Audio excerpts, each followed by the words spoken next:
Hey guys, it's Chris, and this is going to be my full Star Wars Episode 7 The Force Awakens review. This is going to be a full spoiler review. Overall, I really love this movie. Star Wars is back, but after the nostalgia kind of wore off, I do have a few issues with it. So again, warning, this is going to contain full spoilers of what happened during the movie. So if you don't want to see what happened, hadn't seen the movie yet, please go ahead and click far away.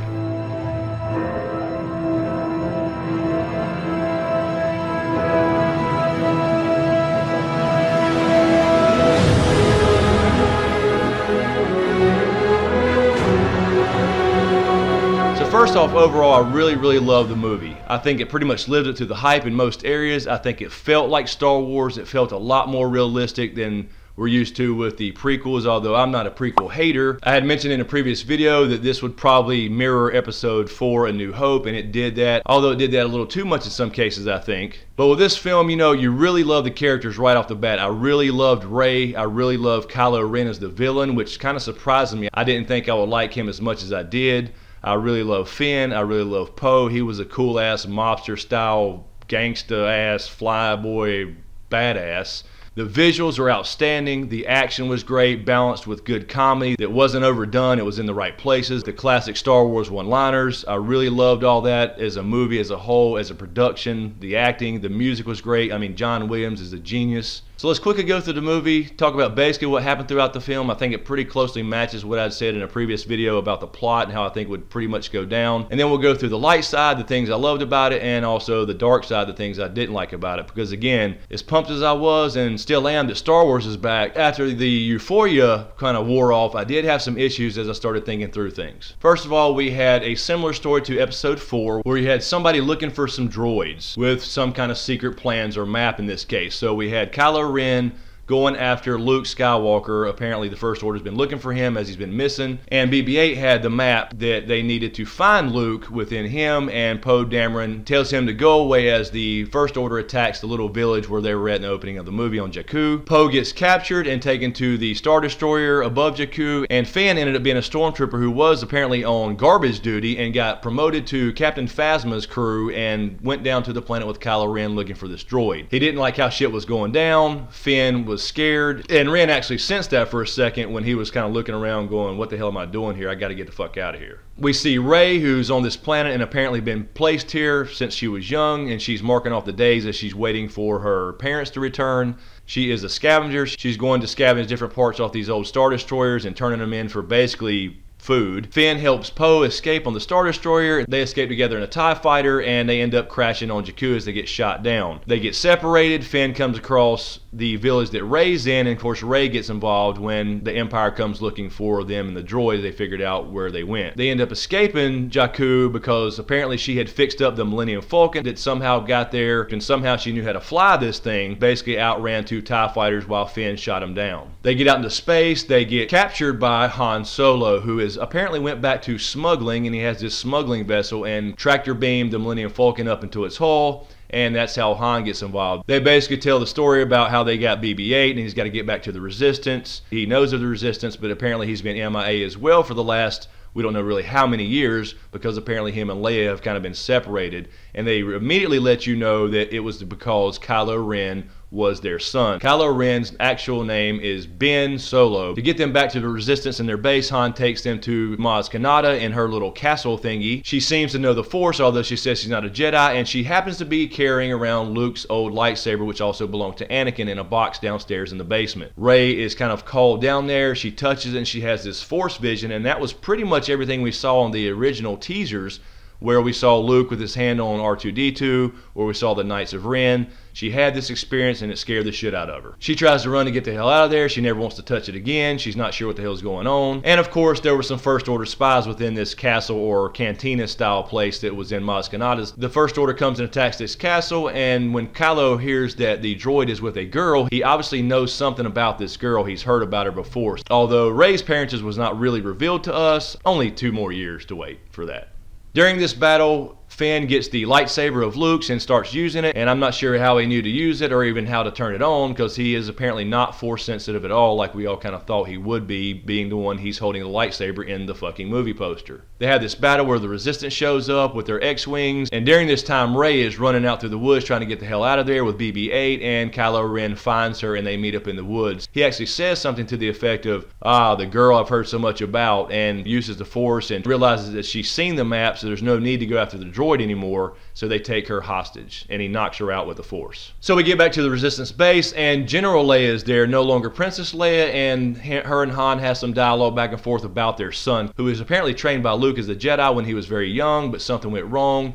He turned to the dark side to a degree, and he actually took off, and that kind of destroyed Luke apparently, and he's kind of went into hiding Obi-Wan style ever since. Then we have a shot of the big new Death Star, which is called Starkiller Base. It's basically an entire planet or moon that sucks radiation up from a star nearby, and once it's charged up, it can actually destroy an entire star system. So instead of going with a different type of weapon, they went with Death Star 3.0. So while Rey's being held hostage, they decide to go attack this Starkiller Base, and she discovers she has Force powers. I think she's probably knew this all along, but really didn't know what it meant or how to use it or what to do about it.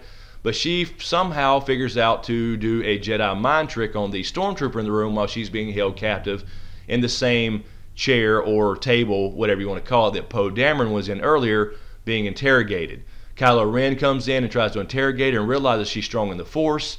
She resists him, and he doesn't get any information out of her. And then all of a sudden, she just kind of knows how to do a Jedi mind trick, and she escapes by having the stormtrooper unlock her and let her go and actually leave his blaster. During this battle, they go in to destroy this, Death Star 3.0, and Han and Chewie go in to plant some explosive devices within the core of it, because it did have another thermal exhaust port. They didn't call it that, but that's exactly what it was.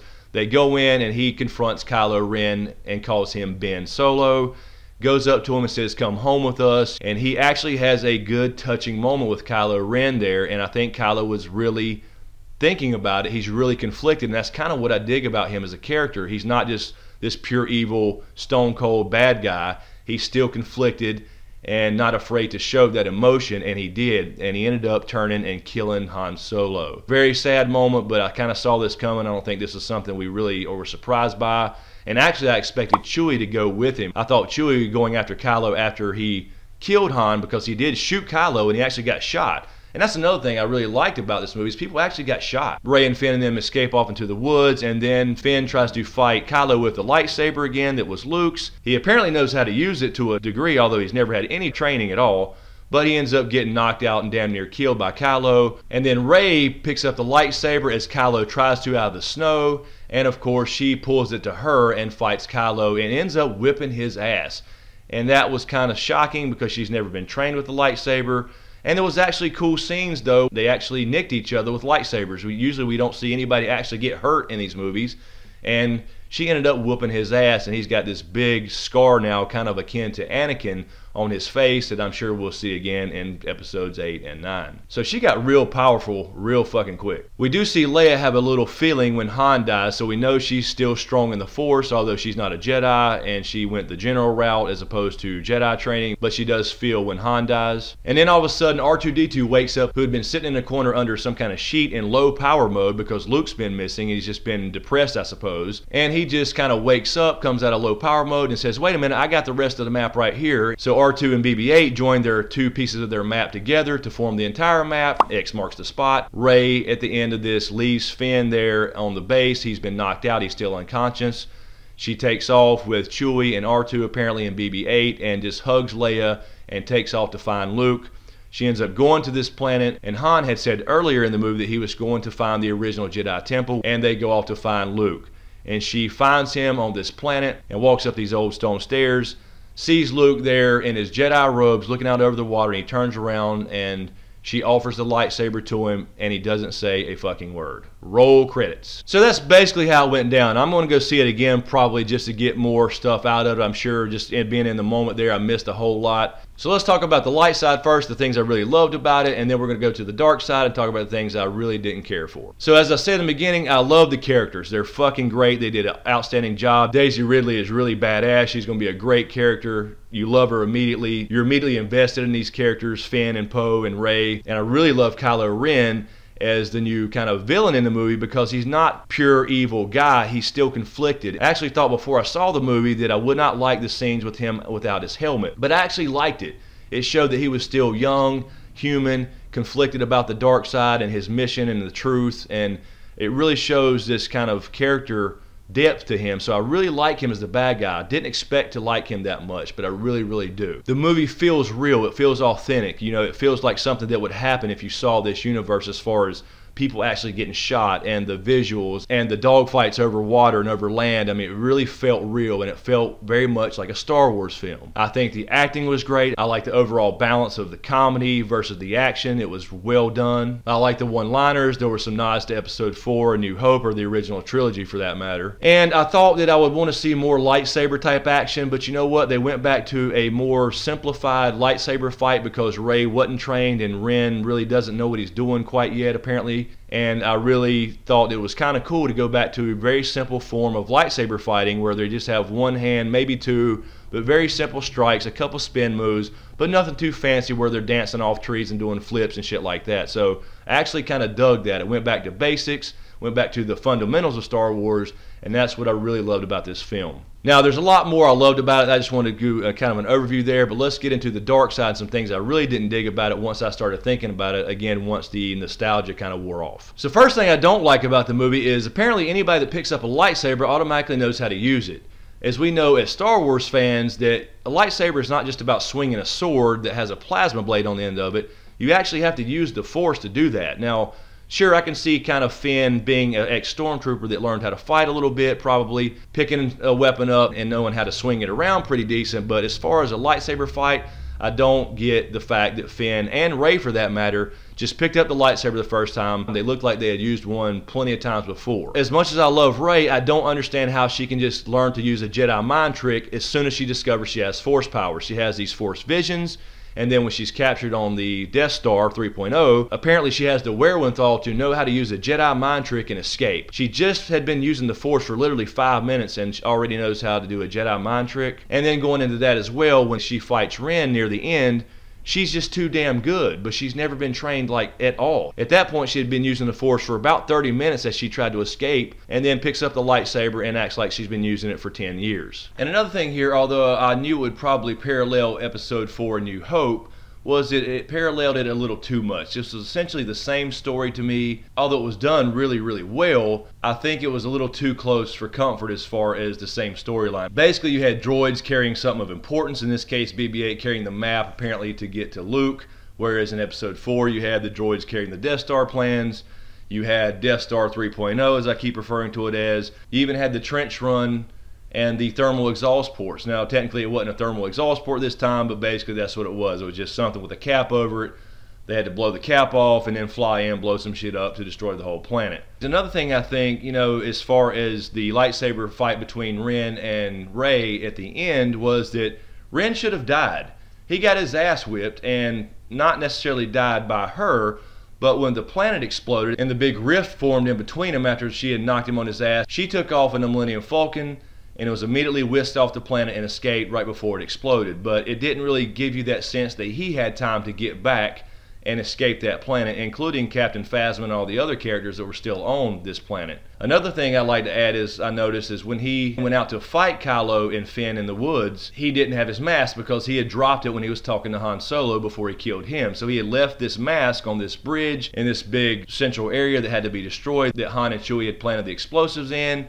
He walked out, he fought them, and then of course the place got destroyed. So my question is going to be, is that going to be a plot hole where in Episode 8 he has this mask again when we know good and damn well it got destroyed within the main base or when the planet exploded itself? So unless he has a backup mask that looks exactly the same, either A, they got to explain that, B, he had to have some backups that look just alike, or he's going to have a different mask, or C, it's going to be a plot hole and they're not going to explain how he got it back. Another thing for me was the whole Snoke thing. I've been saying for months now I thought this was Darth Plagueis.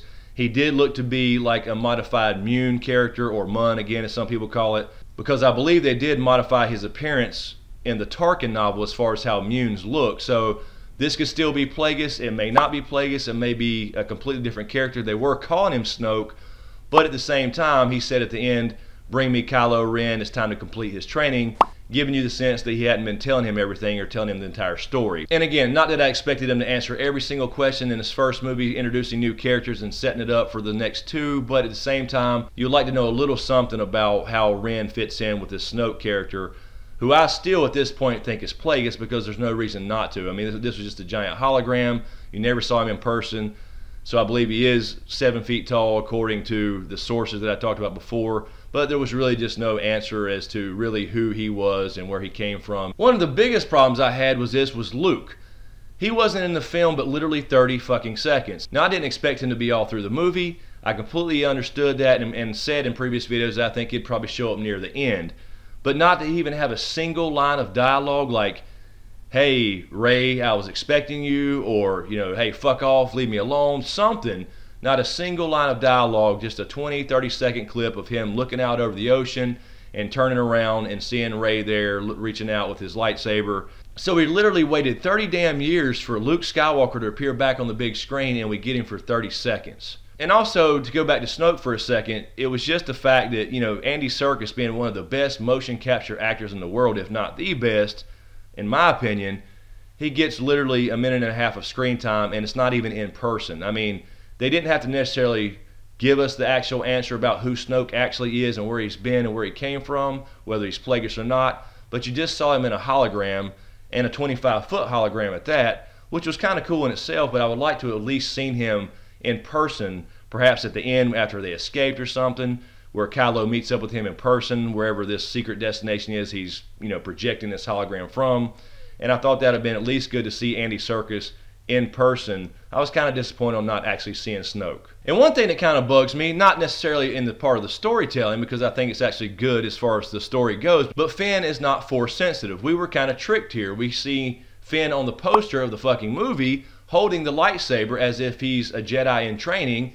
And yes, he used a lightsaber, but apparently he's not force sensitive at all. He's just going to be kind of the replacement character for Han Solo. Another thing I was really bothered by was Leia.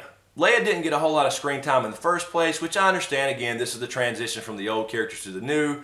But I wanted her to display some kind of force ability. Now, she did display it a little bit when Han died. She felt that. But I would like to see her do something. Not necessarily wield a lightsaber and do a bunch of backflips and all that kind of ninja shit, but just at least, you know, picked up a fucking coffee cup from across the room. That would have been cool. A little force push on somebody or something. Another thing as far as the characters go is Captain Phasma. She didn't do anything, and I really love her as an actress, and I think she should have had a more prominent role in the film. She had a couple little pieces of dialogue. She was apparently just kind of the captain of the stormtrooper squadron. But really, other than that, she didn't play an important role at all. She simply got captured and actually listened to them when they held a gun to her head and just shut the shields down. And that was really her part. She was just there to be the one to shut the shields down when they could have probably just grabbed any regular stormtrooper and done that. So I know she'll be back in episode 8 and 9 and probably play a more prominent role. And it was more of an introduction, I suppose. But I was just a little disappointed to see her not be a little more involved. And the last thing that I just noted, and again, this was all just spur of the moment off the hip stuff that I kind of jotted down last night. Need to go see this again, I'm sure, and I'll probably revise a few things. But the thing I actually hated about the movie was when Han was smuggling, when they captured the Millennium Falcon and got involved with Rey and Finn, these damn worm monster things. They just kind of used that as a device for them to escape when the bounty hunters or whatever they were came to collect on Han Solo. So I just really didn't dig the whole worm monster centipede thing.